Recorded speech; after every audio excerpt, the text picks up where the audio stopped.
Okay, so our next lesson is going to be on marginal analysis. I find this is one of the more difficult concepts relating the mathematics of marginal analysis to the economic concepts.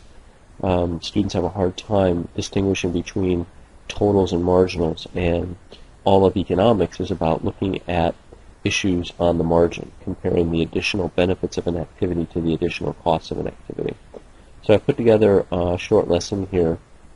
It's dealing with sort of an environmental economics topic, but the point of the lesson is to help teach the difference between marginals and totals to understand the concept of sort of net benefit maximization, which is the same really as profit maximization, and to be able to review some of the underlying economic theories and laws that determine the way costs and benefits behave, what forms them. So to begin this lesson, we need to kind of go over a few different terms here. And there's some reading that's involved with this that you can take a look at in the Learning Management module that comes from the curriculum on farmland preservation. So what we need to do is to define demand a little bit more broadly so that we can discuss issues where we have, say, environmental problems like external costs or environmental benefits. So things like, for example, habitat preservation or farmland preservation generates external benefits. So we need to define and expand demand a little bit better.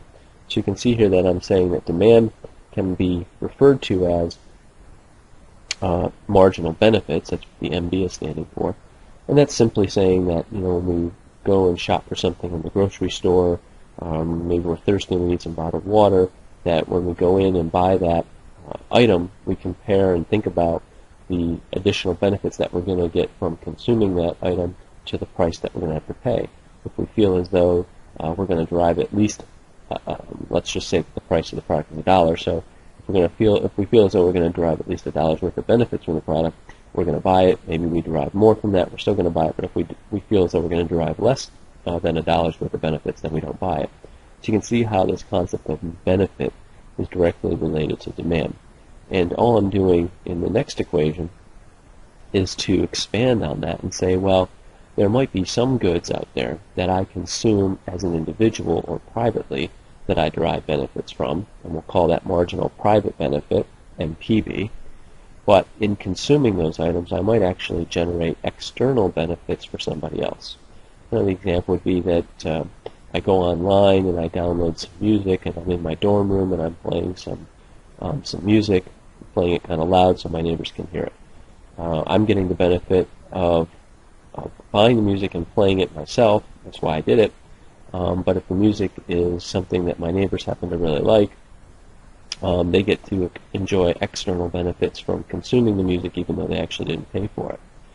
If we wanted to calculate then what the benefits are of having this good provided in the marketplace from a social standpoint, we'd have to include both the private benefits from the person who paid for it and the external benefits, those generating benefits who did not pay for it, and combine the two.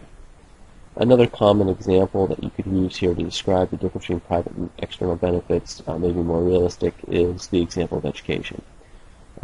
You go and get a college degree. The college degree that you're paying for is hopefully going to get you a better job. Those are the private benefits, and that determines your willingness to pay for the degree. But at the same time, you're going to go out and be a more productive member of the workforce, and you're going to help grow a company's bottom line and expand the economy. And lots of people benefit with, for example, their 401ks from the fact that we have a more educated and literate citizenry who can go out and expand the economic system. So there are external benefits to education as well.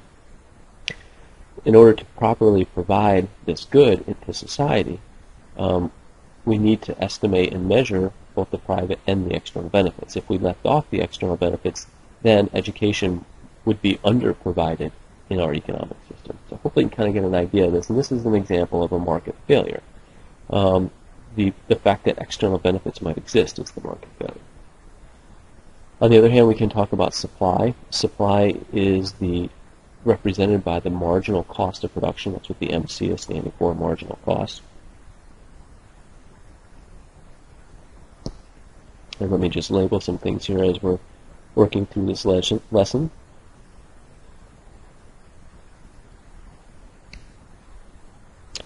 And marginal costs are simply the additional cost of producing the next item. And from the firm's standpoint, the firm is going to increase the quantity supplied of an item, meaning putting another item into the marketplace, if it feels as though when it sells that item, it can at least cover the additional cost of producing that item. So therefore, points along a supply curve, a supply line, are also points along a marginal cost line. The firm would only supply an item if it knew or could get the minimum cost to make that next item. So, we've got our supply and demand that we might discuss and talk about in a basic economics course. But here, because we're talking about environmental goods and services, we have to expand those definitions so that we can take into account the possibility of these externalities.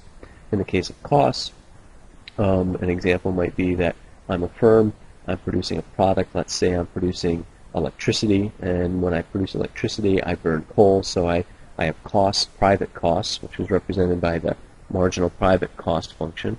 These private costs include land, labor, capital, and entrepreneurial skill, the things that I use to make the electricity. But in making the electricity, I actually generate a byproduct, sulfur dioxide. When it goes up the smokestack from burning coal, it mixes with water vapor, makes sulfuric acid, and comes down someplace else as acid rain. Those costs associated with the acid rain problem are external costs because these are costs that are borne by a third party, a party that's not partaking in the market transaction. And these costs are important in terms of making sure that we're properly allocating resources in our economic system. So in order to properly do that, we need to make sure that we estimate what those external costs are, add them to the private costs so that we get a function that represents the social cost of producing something. So you can think of these new definitions for supply and demand, these expanded definitions, as ones that will allow us to encompass all sorts of goods and services and ones with market failures. So therefore, our traditional equilibrium analysis of looking at where supply equals demand would be the same thing as saying where marginal benefit equals marginal cost. But now in our expanded definition, we can say that society is going to find its optimal point of production and consumption. So it's society's equilibrium, if you will, where marginal social benefit equals marginal social costs. So in the next couple of slides, what we'll do is we'll go through a graphical example that you could use in your class, or if you wanted to, you could actually create maybe even into a worksheet where they could calculate some of these numbers and then plot them out themselves. So we'll do that next.